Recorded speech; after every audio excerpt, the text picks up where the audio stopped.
قصور کیا تو تم زید سے معافی مانگو نا.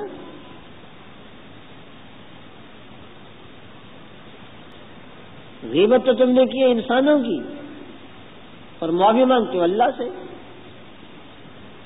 اللہ کا بھی قصور ہے, اللہ تعالیٰ اپنا قصور معاف کر فرما دیں گے,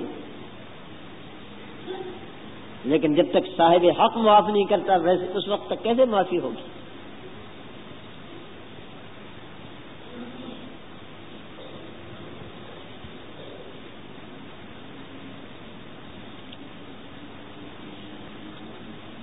لیکن اللہ تعالیٰ ہمیں معاف فرمائے, اللہ تعالیٰ ہمیں معاف فرمائے, اللہ تعالیٰ ہمیں معاف فرمائے. غیبت کے معاملے میں تو ہماری زبانیں کینچی کی طرح چلتی ہیں.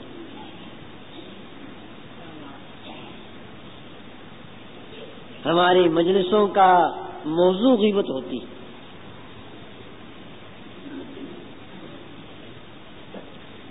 اور یہ بیماری خاص طور سے عورتوں کی بیماری ہے.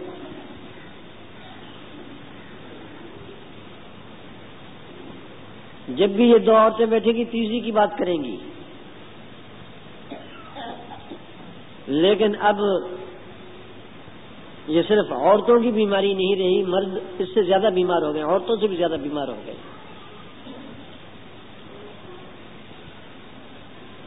اللہ ہمیں معاف فرمائے. ہماری زبان سے کسی مومن کو امان نہیں ہے.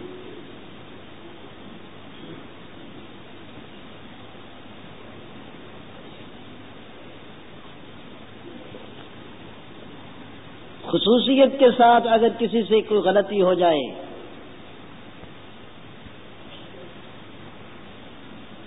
تو پھر تو ہمیں کھلی چھٹی مل جاتی ہے اس کے کیڑے نکالنے کی, اس کی برائیاں کرنے کی, اس کا عیب جوئی کرنے کی.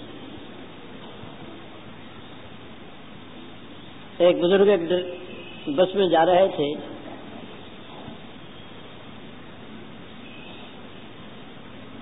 ان کے منہ سے نکل گیا کہ ڈرائیور ماہر نہیں ہے.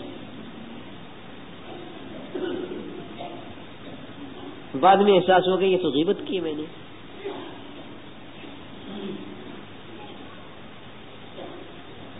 ڈرائیور ماہر نہیں, یہ فرا اگر ڈرائیور کے سامنے کہا جاتا تو برا تو مانتا کہ نہیں مانتا.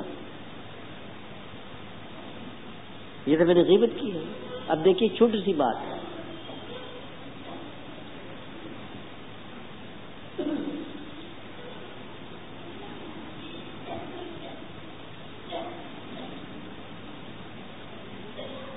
ستر پوشی, عیب پوشی,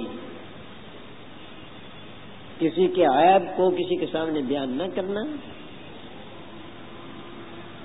یہ تو ہمارے یہاں ہے ہی نہیں.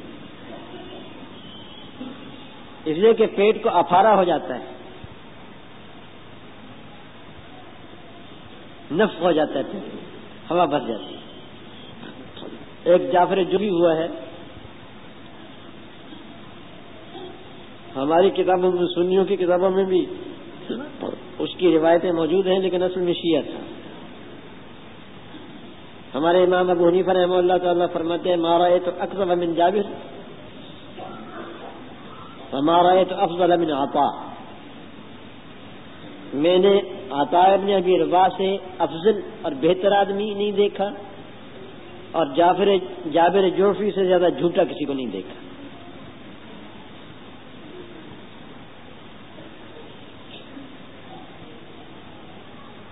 سیوں کی کتاب ہے کہ رجال کشی, اس میں لکھا ہے کہ جابر جو بھی کہتا تھا کہ مجھے امام باقر نے 3 دفتر دیے احادیث کے.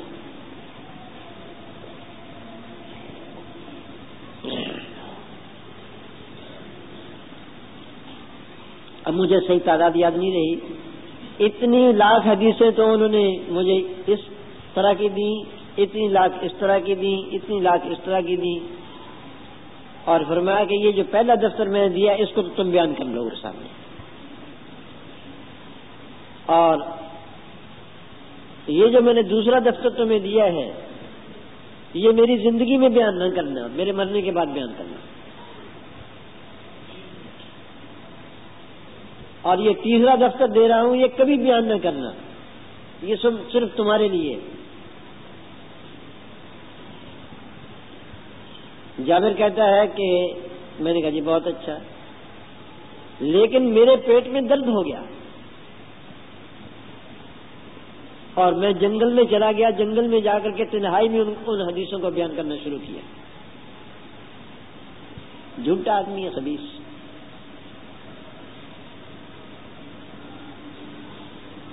تو ہم بھی جب تک کسی کی باتیں نہ کر لیں ہمیں نفع ہو جاتا ہے، پیٹ میں درد ہو جاتا ہے، اور یہ بہت بری عادت ہے.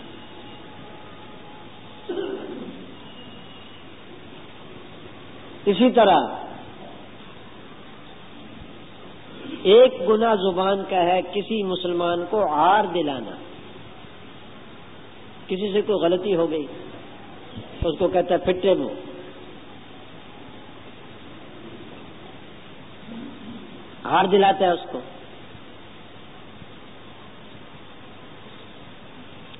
حضرت صلی اللہ علیہ وسلم نے اس گناہ کو بھی گناہ کبیرہ فرمایا ہے، کیونکہ اس عار دلانے سے مقصود بھی اس کی تذلیل ہے. یہ مقصود نہیں ہے کہ یہ گناہ چھوڑ دے.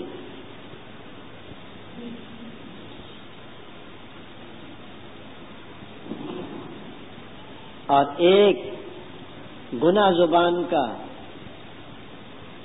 کسی مسلمان کی تکلیف پر خوشی کا اظہار کرنا ہے.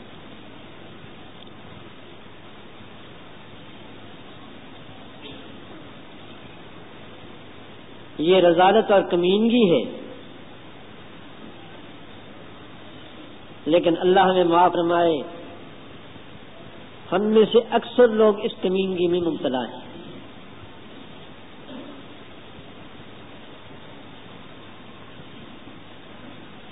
حضرت صلی اللہ علیہ وسلم فرماتے ہیں لا تظہر الشماتۃ لاخیک فیعافیہ اللہ ویبتلیک. کسی مسلمان کی تکلیف پر خوشی کا اظہار نہ کرو، ایسا نہ ہو کہ اللہ تعالیٰ اس کو عافیت عطا فرما دیں اور تم کو مبتلا کر دیں.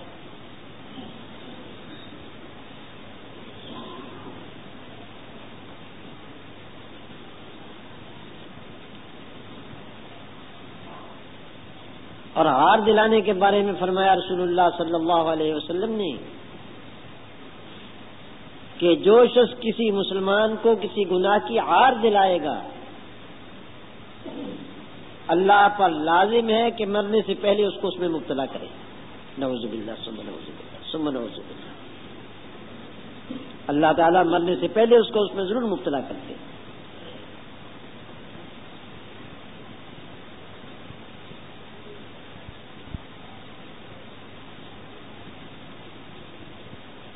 تو خلاصہ یہ ہے کہ ہماری زبان شر میں استعمال نہیں ہونی چاہیے، خیر میں استعمال ہونی چاہیے.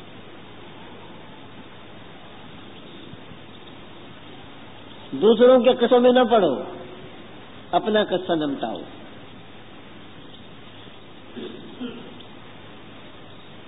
دوسروں کی اصلاح کی فکر میں پڑ گئے اور اپنی اصلاح کی فکر سے غافل ہو گئے. دنیا جہان پر تنقیدیں اور تبصرے ہو رہے ہیں، لیکن اپنی ذات شریف سامنے نہیں ہے. تنقید کرنے کے لیے خود اپنی ذات بہت ہے. ایک بزرگ تھے، ایک آدمی اس کو برا بھلا کہہ رہے تھے.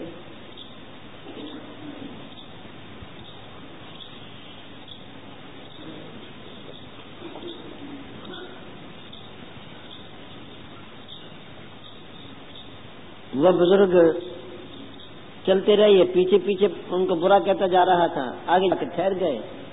فرمانے لگے کہ بھئی آج یہ جو ہے نا میرا محلہ آ رہا ہے، یہاں کے لوگ جان پہچان رکھتے ہیں، تو کوئی جو کچھ تمہیں کہنا ہو ابھی بھی کہہ لو، پھر آگے جاؤ گے تو ایسا نہ ہو کہ تمہیں کوئی پکڑ لے یا تم سے کوئی تعرض کرے. اس لیے تم جو کچھ کہنا ابھی ابھی کہہ لو. ایک دوسرے بزرگ کا قصہ ہے کہ ان کے ساتھ بھی یہی معاملہ پیش آیا. کہتا رہا برا کہتا رہا وہ شخص. جب تھک گیا تو وہ بزرگ فرمانے لگے کہ میاں میرے اصل عیب تو تمہیں معلوم ہی نہیں ہے, تم نے بہت چھوٹی چھوٹی باتیں بیان کی. اگر تمہیں میرے اصل عیوب کا پتہ چل جاتا تو نہ معلوم مجھے کیا سمجھتی.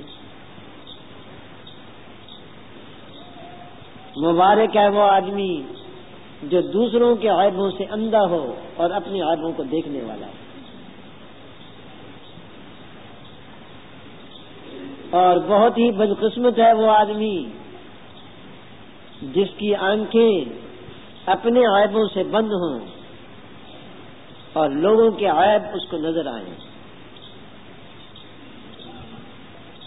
تو لوگوں کے عیوب سے اپنی نظریں بند کر لو. نظریں بند کرو گے تو زبان بھی بند ہو جائے گی. تمہیں کسی کا عیب نظر ہی نہیں آنا چاہیے.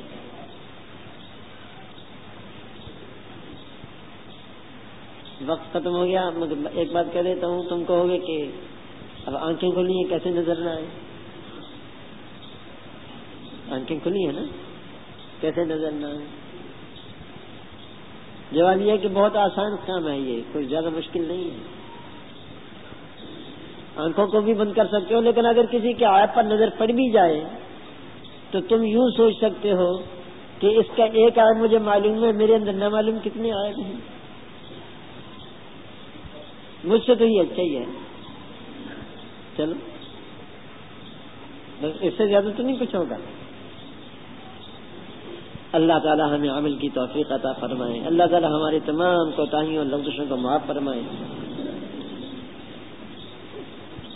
اللہ تعالیٰ نے بہت ہی قیمتی نعمت ہمیں عطا فرمائی ہے, زبان. اللہ تعالیٰ اس کو ہمیں صحیح طور پر استعمال کرنے کی توفیق عطا فرمائے. زبان بڑی قیمتی چیز ہے, اس کو اچھی جگہ استعمال کرو. اللہ کے ذکر میں استعمال کرو, غلط جگہوں میں استعمال نہیں کرو.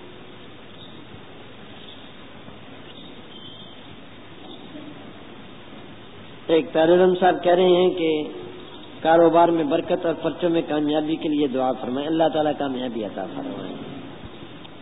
یہ ساتھ بھی امتحان میں کامیابی کے لیے کہہ رہے ہیں, اللہ تعالیٰ کامیابی عطا فرمائے.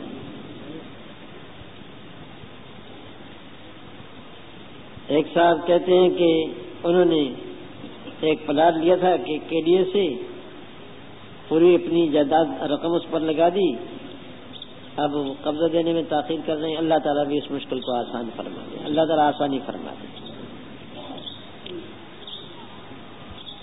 یہ صاحب کہہ رہے ہیں کہ میرے بیٹے کی ملازمت کے لیے دعا فرمائیں. اللہ تعالیٰ ان کو ملازمت عطا فرمائے, حلال اور پاک روزگار نصیب فرمائے. یہ صاحب لکھ رہے ہیں کہ فضل الرحمان محمد صاحب کی بیماری کے لیے دعا فرمائیں. اللہ تعالیٰ ان کو بیماری سے نجات عطا فرمائے.